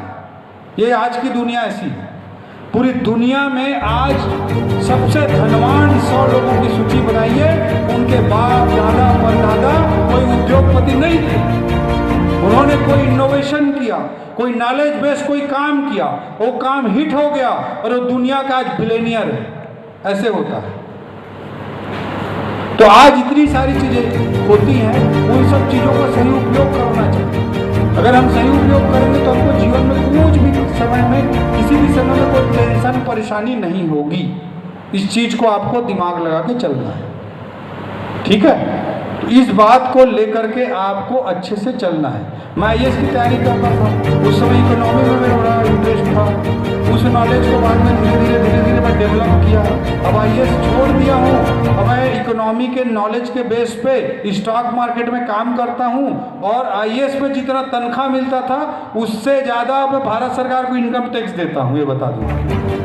ठीक है, तो बेसिकली मैं यही बोलना चाह रहा हूँ कि आप अपनी काबिलियत पे ध्यान दीजिए, अपने आप के ऊपर भरोसा रखिए, और कुछ अच्छा करते रहने की पॉजिटिव सोच के साथ कोशिश करिए, आपके लिए रास्ता जरूर निकलेगा। ठीक है, तो ये IAS के लिए क्या क्या करना है, कैसे करना है, उस पर मैंने बात की। तो रास्ता कोई गलत नहीं है, MBBS वाला भी गलत नहीं है, IIT करके भी गलत नहीं है ना। और हम क्या करते हैं, नीट क्लियर नहीं कर पा रहे हैं तो बोलेंगे MBBS मैं नहीं करना चाहती, मैं सीधा IAS करना चाहती। क्यों? क्योंकि IAS की परीक्षा बाद में होगी, अभी नीट क्लियर नहीं होगा करके डर लग रहा है। तो अपने आप को धोखा देना, ठीक है। आप IIT NIT जान पा रहे हैं और आप बोल रहे हैं IAS करेंगे, उधर तो और ज़्यादा कंपटीशन है। तो ये भागने वाली बात है, ठीक है। तो इसलिए आप प्लान करिए, plan A, plan B, plan C, और उसके अकॉर्डिंगली आप आगे बढ़िए तो निश्चित रूप से आप सफल होंगे, टेंशन नहीं होगा। और लाइफ में फिर मैं बोल रहा हूँ, किसी भी एग्जाम के फेलियर से अपने आप को हार मानने की ज़रूरत नहीं है। अभी कभी गांव आइएगा मेरे यहाँ, मैं केले की खेती कर रहा हूँ, अभी विवेक भैया और बब्बल भैया को घुमा रहा था अपने फार्म में। मैं अभी केले के 3 बार वो आते हैं, क्रॉप आते हैं, तीनों बार मिला कि 1 करोड़ का केला बेचने वाला हूँ, 1 करोड़ रुपए, ठीक है। तो लोग खेती से भागते हैं, खेती में भी बहुत पैसा कमाया जा सकता है, ठीक है। तो कुछ भी करके आप अपने जीवन को अच्छे तरीके से जी सकते हैं, ये पहले विश्वास करिए और मेहनत करने के लिए तैयार रहिए। हम मेहनत ही नहीं करना चाहते, हम सोचते कहीं से ऐसे तैसे करके एक सरकारी नौकरी, पटवारी, चपरासी बाबू कछु तो हाथ लग जाए, फिर रोज मस्त सुबह सुबह पान खा जाबो, दोपहर में चाह मारबो और पूता काम नहीं करना। ऐसे जिंदगी जीना चाहेंगे तो कहीं सफलता नहीं मिलेगी, ठीक है। ऐसे हम सोचेंगे तो कुछ सफलता नहीं मिलेगी। हमको मेहनत करने के लिए तैयार रहना पड़ेगा, और जो मेहनत करने के लिए तैयार है वो निश्चित रूप से सफल होगा। यहाँ नहीं होगा वहाँ होगा, वहाँ नहीं होगा कहीं और होगा, लेकिन वो सफल होगा, ठीक है। और आप जिंदगी को अच्छे से जी सकते, ठीक। Next question. अरे बच्चों के मन में ये सवाल आया होगा, और इस सोच के साथ आज शायद आज के वर्कशॉप को करने के लिए आए हैं कि भाई हम IAS करना चाहते हैं, आज 10th पास हुए हैं या 12th पास हुए हैं, हमको क्या करना चाहिए। This is the basic and important question for future of all of you, सबके फ्यूचर के लिए, सबके भविष्य के लिए ये सबसे इम्पॉर्टेंट क्वेश्चन। तो देखो बेटा, IAS जिसको करने का मूड है, ठीक है, मन है, तो सबसे पहली चीज़ कि आप कोई भी ग्रेजुएशन करके IAS का एग्जाम दे सकते हो। मैंने पहले एक लाइन बोला था, गिनती की पढ़ाई करने से फायदा नहीं होगा, ठीक है। जैसे मैं BSc किया, BSc के बाद IAS का एग्जाम दिया। जब IAS का इंटरव्यू चल रहा था तो मुझे चोकीला अय्यर मैडम के बोर्ड में मेरा इंटरव्यू था। उन्होंने पूछा कि आपने केवल ओनली BSc किया है, केवल BSc किया है? तो मैं बोला हाँ मैम मैंने BSc किया है। तो और पढ़ाई क्यों नहीं की उन्होंने? तो मैं बोला मैडम यहाँ आने के लिए आपने BSc क्राइटेरिया बनाया है, MSc क्राइटेरिया बनाए होते तो मैं MSc करता सर। तो मैं वही बोलना चाह रहा हूँ कि आपके जीवन में आपका लक्ष्य तय होना चाहिए, और उसके अनुसार हमको ग्रेजुएशन, उसके हिसाब से हमको सब्जेक्ट्स की प्लानिंग करनी चाहिए, ठीक है। तो IAS के एग्जाम देने के लिए कोई भी ग्रेजुएशन किया जा सकता है। कोई भी ग्रेजुएशन मतलब कोई MBBS करके भी IAS का एग्जाम देते हैं, और सभी होते हैं बहुत सारे डॉक्टर्स MBBS करने के बाद। मेरी वाइफ खुद MBBS डॉक्टर है, MBBS करने के बाद IAS के एग्जाम दे के, UPSC के एग्जाम दे के सेलेक्ट हुई है। ऐसे सैकड़ों की संख्या में होते हैं हर साल। इस तरह से आप IIT कर सकते हैं, IIT करने के बाद भी IAS का एग्जाम दे सकते हैं, BTech करने के बाद, नॉर्मल BA BSc करने के बाद भी दे सकते हैं। और आजकल नए नए करियर अपॉर्चुनिटीज डेवलप हो रहे हैं, जैसे कि क्लैट का एग्जाम। क्लैट किसने किसने सुना है? क्लैट बहुत बढ़िया, कॉमन लॉ अप्रेंटिस टेस्ट। तो उसमें नेशनल लॉ यूनिवर्सिटी में एडमिशन हो जाता है सीधा उसमें पास होने के। तो अच्छे से वहाँ पे बड़ी क्वालिटी लॉ की पढ़ाई हो जाती है, उसके बाद IAS का एग्ज़ाम आप दे सकते हैं। आजकल जो 12th के बाद सबसे कॉमन एग्ज़ाम हो गया है सेंट्रल यूनिवर्सिटी के लिए, कौन सा एग्ज़ाम होता है? CUET, है ना, सेंट्रल यूनिवर्सिटी एंट्रेंस टेस्ट। तो आप CUET एग्ज़ाम दे करके दिल्ली यूनिवर्सिटी में पहुंच सकते हैं। हम लोगों को लगता है सामान्यतः सामान्य घर के बच्चे रहते हैं तो कि भाई दिल्ली में कितना खर्चा होगा, हमारे माता पिता उसको वहन कर पाएंगे कि नहीं कर पाएंगे।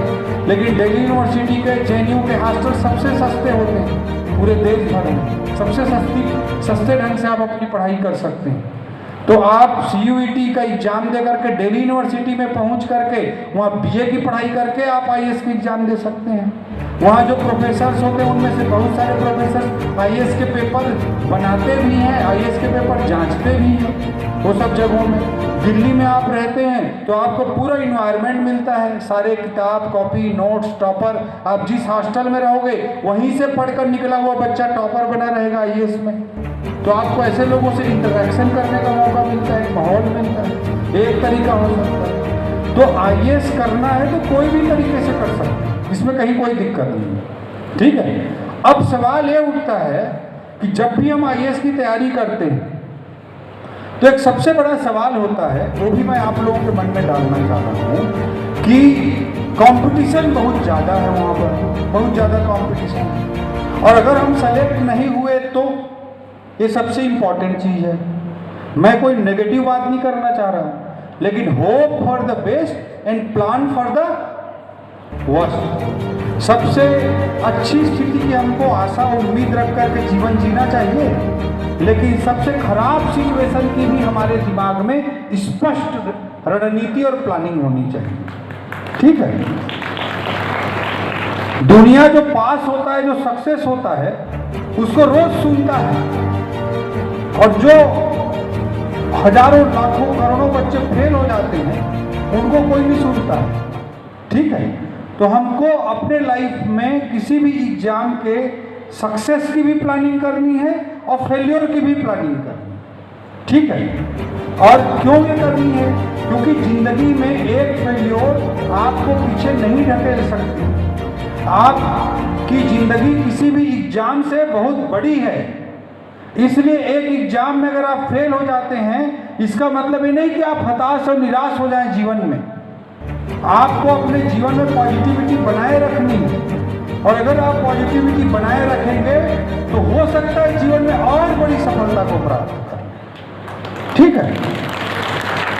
तो इसलिए आपको फेल्योर की भी प्लानिंग करनी है, ठीक है, एक चीज। दूसरा चीज मैं आपको स्पष्ट करना चाहता हूं, आजकल रिजल्ट का बहुत दबाव रहता है सबके मन में। फिर मैं बोल रहा हूं, आपके दुनिया का कोई भी एग्जाम आपके जिंदगी से बड़ा नहीं हो सकता है। और अगर आप जिंदगी में पॉजिटिव तरीके से बढ़ते रहेंगे तो और बड़ी सफलताओं को अर्जित कर सकते हैं। इसलिए एक एग्जाम में फेल होने से अपने आप को हारा हुआ नहीं मानना है, ये मैं पहला मैसेज देना चाह रहा हूँ, ठीक है। ये चीज आप अपना के चलो, एक चीज हो गई। दूसरी चीज मैं बोलना चाह रहा हूं कि हमारा प्लानिंग स्पष्ट होना चाहिए, और साथ में हमारा plan B, plan C, plan D तैयार होना चाहिए उसी के साथ। तो जैसे मैं बोल रहा हूं कि मान लो आप IIT किए, IIT करके बीटेक कर लिए, बीटेक करके IAS का एग्जाम देने के लिए गए, ठीक है। तो IAS में सेलेक्ट होगा, ठीक नहीं हुए तो बीटेक का बैकअप रहेगा, IIT का बैकअप रहेगा, ठीक है। वो प्लान बी की तरह आपके लिए काम करेगा। इसी तरह से अगर आप एक MBBS करते हैं, नीट का एग्जाम क्लियर करते हैं, MBBS करते हैं, MBBS करने के बाद IAS का एग्जाम देते हैं, और अगर IAS के एग्जाम में सेलेक्ट हो गए तो ठीक, नहीं हुए तो MBBS की डिग्री तो रहेगी जिससे हम अपने जीवन में अपने पैर पर खड़े होकर आसानी से जीवन जी सकते हैं। वो प्लान बी का काम करेगा। अब सवाल उठता है कि जिसने प्लेन ग्रेजुएशन किया है, BA किया है या BSc किया है, और उसके ग्रेजुएशन से उसको कोई बैकअप नहीं मिल रहा है, इसका मतलब भी ये नहीं है कि आप प्लान बी क्रिएट नहीं कर सकते। आपके पास सही स्पष्ट रणनीति होनी चाहिए, योजना होनी चाहिए, उससे आप प्लान बी क्रिएट कर सकते हैं। कैसे? जैसे आप मान लीजिए 12वीं पास किए, शुभांगी ने मान लो मैथ्स लिया है ना, तो मैथ्स ले रहे हो तो बेटर है अभी से इसकी प्लानिंग आपके मन में रोड मैप क्लियर होना चाहिए। आप IIT या NIT से अच्छा टेक्निकल ग्रेजुएशन करके IAS देना चाहते हो तो मैथ्स लेना उचित है, ठीक है। या फिर मान लो कोई प्लेन BA करना चाहता है, तो आजकल आप अगर अवेयर हैं, थोड़ा मेहनत करते हैं तो कोई बड़ा बात नहीं कि आप ड्यू पहुँचेंगे, वो कोई चीज़ नहीं है।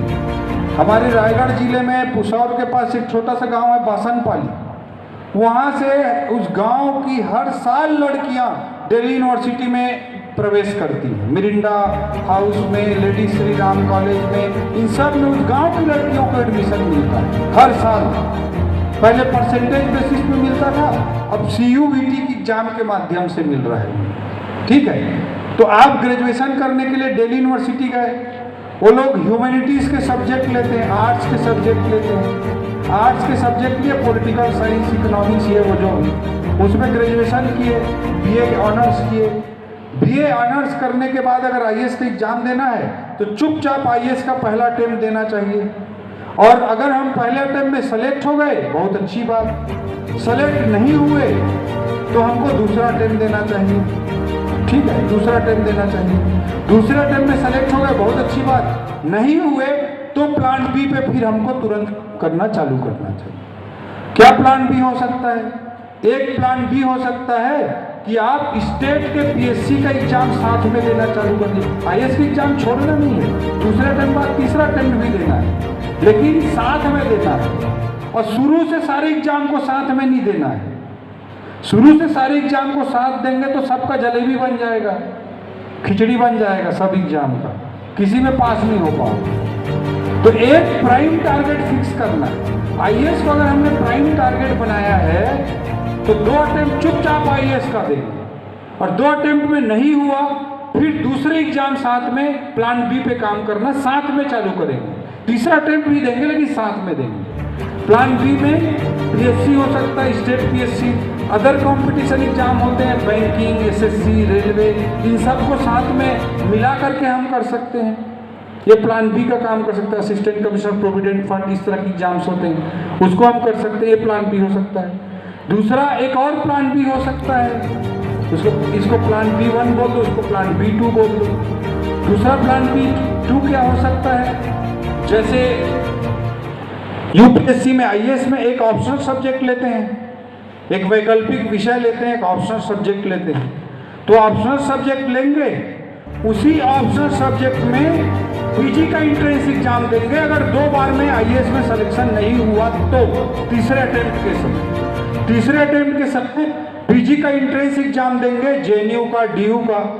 और उस ऑप्शनल सब्जेक्ट में 2 साल IAS के लिए तैयारी किए हो तो उस सब्जेक्ट की अच्छी तैयारी आपकी रहेगी और आप आसानी से JNU या DU में एंट्री कर पाओगे। JNU या DU में एंट्री कर गए तो आपको सस्ता हॉस्टल मिल जाएगी, नेशनल लेवल की क्वालिटी वाली लाइब्रेरी मिल जाएगी, अच्छे प्रोफेसरों का साथ मिल जाएगा, अच्छे स्टूडेंट्स की आपकी सर्कल बन जाएगी। तो फिर आप PG करते करते IAS का एग्जाम दीजिए। बीच में IAS में सिलेक्शन हो जाता है तो PG को छोड़ के बाय बाय करके लवासना निकल जाएंगे, टाटा बाय बाय करके। अगर नहीं होता है तो PG पूरा करेंगे। PG के बाद JRF नेट का एग्जाम देंगे। JRF नेट का एग्जाम देने के बाद स्कॉलरशिप मिलने लग जाएगी आपको। कितना मिलता है आजकल? 40-50 हज़ार तो मिलता होगा। हाँ, 45 जी, 45,000 JRF में पैसा मिलना चालू हो जाएगा। तो घर पे डिपेंडेंसी है वो खत्म हो जाएगी। फिर आसानी से JRF करते करते आप IAS का एग्जाम देते रहिए। सेलेक्ट हो गए तो ठीक, नहीं तो फिर अपन वो JRF वाला आपका ऑप्शन खड़ा हो जाएगा, असिस्टेंट प्रोफेसर वाला। ठीक है, एक रणनीति हो सकती है। किसी को लगता है कि उतना इंटेलिजेंट नहीं है, उतना कॉन्फिडेंस नहीं आ रहा है कि मैं IAS क्लियर कर ही लूँगी, तो पहला टारगेट स्टेट PSC को कर सकते हैं। फर्स्ट टारगेट ग्रेजुएशन करो, ग्रेजुएशन के बाद पहला अटेम्प्ट दो स्टेट PSC का, या दूसरा अगर कॉम्पिटिशन एग्जाम हो सकता है बैंकिंग, SSC या रेलवे, उसको एक मेन टारगेट बनाओ और मेन टारगेट बना के उसको क्लियर करो पहले। उसको क्लियर करने के बाद फिर IAS का एग्जाम दो। आराम से डिप्टी कलेक्टर बन गए या महिला बाल विकास अधिकारी बन गए या कुछ बन गए, उसको नौकरी करते करते फिर IAS का एग्जाम दो। ठीक है, एक तरीका हो सकता है। तो इस तरह से एक और प्लान भी हो सकता है। जैसे कई लोगों का बोलने का बहुत शौक रहता है, लिखने का बहुत शौक रहता है, वो जर्नलिज्म बहुत अच्छा कर सकते हैं। तो IAS की तैयारी करते हैं तो हम history, constitution, geography, economy, international relations, environmental issues, climate change, सब चीज़ पढ़ते हैं। तो ये सारी चीज़ पढ़े हुए हो आप तो जर्नलिज्म का कोर्स कर सकते हो, मास कम्युनिकेशन कर सकते हो। किसी को बोलने चालने का बहुत शौक है तो इलेक्ट्रॉनिक मीडिया का वो प्लान भी बना सकता है। तो ये सब मेरा बेसिकली ये कहना है कि आप प्लान बी आप क्रिएट कर सकते हो। इसलिए आईएएस के एग्जाम में अगर फेल हो गए तो क्या, इस डर से पहले बाहर निकलो। उस डर के साथ अगर तैयारी करोगे तो ना आईएएस के परीक्षा में पास हो पाओगे, ना प्लान बी कर पाओगे, ना प्लान सी कर पाओगे। और उस डर से जिस दिन बाहर निकल के जिंदगी में जियोगे तो उस दिन आपको प्लान बी प्लान सी की जरूरत ही नहीं पड़ेगी, ये मेरा मानना है। तो उस डर से पहले बाहर निकलो। आदमी को अपने कामयाबी के पीछे भागने के बजाय अपनी काबिलियत पे फोकस करना चाहिए। आप अगर काबिल हैं तो जीवन में निश्चित रूप से सफल होंगे। और आज की जो दुनिया है, आज का जो भारत है, न्यू इंडिया है, इसमें नॉलेज का बड़ा इंपॉर्टेंस है, बहुत महत्व है। तो जिस दिन आप अपने अंदर काबिलियत पैदा कर लेंगे आपको करियर की समस्या नहीं आएगी, बस थोड़ा सा प्लान होना चाहिए। आज जिसके पास सरस्वती है, लक्ष्मी उसके पास झक मार के आती है। ये आज की दुनिया ऐसी है। पूरी दुनिया में आज सबसे धनवान 100 लोगों की सूची बनाइए, उनके बाप दादा परदादा कोई उद्योगपति नहीं थे। उन्होंने कोई इनोवेशन किया, कोई नॉलेज बेस्ड कोई काम किया, वो काम हिट हो गया और वो दुनिया का आज बिलियनियर है। ऐसे होता है। तो आज इतनी सारी चीजें होती हैं, उन सब चीज़ों का सही उपयोग करना चाहिए। अगर हम सही उपयोग करेंगे तो हमको जीवन में कुछ भी समय में, किसी भी समय में कोई टेंशन परेशानी नहीं होगी। इस चीज़ को आपको दिमाग लगा के चलना है, ठीक है। तो इस बात को लेकर के आपको अच्छे से चलना है। मैं आईएएस की तैयारी करता था, उस समय इकोनॉमी में मेरा बड़ा इंटरेस्ट था। उस नॉलेज को बाद में धीरे धीरे मैं डेवलप किया। अब आईएएस छोड़ दिया हूँ और मैं इकोनॉमी के नॉलेज के बेस पे स्टॉक मार्केट में काम करता हूँ। और आईएएस में जितना तनख्वाह मिलता था उससे ज़्यादा मैं भारत सरकार को इनकम टैक्स देता हूँ, ये बता दूँ आपको, ठीक है। तो बेसिकली मैं यही बोलना चाह रहा हूँ कि आप अपनी काबिलियत पे ध्यान दीजिए, अपने आप के ऊपर भरोसा रखिए और कुछ अच्छा करते रहने की पॉजिटिव सोच के साथ कोशिश करिए, आपके लिए रास्ता जरूर निकलेगा, ठीक है। तो ये आईएएस के लिए क्या क्या करना है, कैसे करना है, उस पर मैंने बात की। तो रास्ता कोई गलत नहीं है, एमबीबीएस वाला भी गलत नहीं है, आईआईटी करके भी गलत नहीं है ना। और हम क्या करते हैं, नीट क्लियर नहीं कर पा रहे हैं तो बोलेंगे एमबीबीएस मैं नहीं करना चाहती, मैं सीधा आईएएस करना चाहती। क्यों? क्योंकि आईएएस की परीक्षा बाद में होगी, अभी नीट क्लियर नहीं होगा करके डर लग रहा है। तो ये अपने आप को धोखा देना है, ठीक है। आप आईआईटी एनआईटी जान पा रहे हैं और आप बोल रहे हैं आईएएस करेंगे, उधर तो और ज़्यादा कॉम्पिटिशन है। तो ये भागने वाली बात है, ठीक है। तो इसलिए आप प्लान करिए, plan A, plan B, plan C, और उसके अकॉर्डिंगली आप आगे बढ़िए तो निश्चित रूप से आप सफल होंगे, टेंशन नहीं होगा। और लाइफ में फिर मैं बोल रहा हूँ, किसी भी एग्जाम के फेलियर से अपने आप को हार मानने की ज़रूरत नहीं है। अभी कभी गांव आइएगा मेरे यहाँ, मैं केले की खेती कर रहा हूँ। अभी विवेक भैया और बब्बल भैया को घुमा रहा था अपने फार्म में। मैं अभी केले के 3 बार वो आते हैं, क्रॉप आते हैं, तीनों बार मिला के 1 करोड़ का केला बेचने वाला हूँ, 1 करोड़ रुपए का, ठीक है। तो लोग खेती से भागते हैं, खेती में भी बहुत पैसा कमाया जा सकता है, ठीक है। तो कुछ भी करके आप अपने जीवन को अच्छे तरीके से जी सकते हैं, ये पहले विश्वास करिए और मेहनत करने के लिए तैयार रहिए। हम मेहनत ही नहीं करना चाहते, हम सोचते हैं कहीं से ऐसे तैसे करके एक सरकारी नौकरी, पटवारी, चपरासी बाबू कछु तो हाथ लग जाए, फिर रोज मस्त सुबह सुबह पान खा जाबो, दोपहर में चाह मारबो और पूता काम नहीं करेंगे। ऐसे जिंदगी जीना चाहेंगे तो कहीं सफलता नहीं मिलने वाली, ठीक है। ऐसे हम सोचेंगे तो सफलता नहीं मिलेगी। हमको मेहनत करने के लिए तैयार रहना पड़ेगा और जो मेहनत करने के लिए तैयार है वो निश्चित रूप से सफल होगा। यहाँ नहीं होगा वहाँ होगा, वहाँ नहीं होगा कहीं और होगा, लेकिन वो सफल होगा, ठीक है। और आप जिंदगी को अच्छे से जी सकते हो, ठीक। Next question.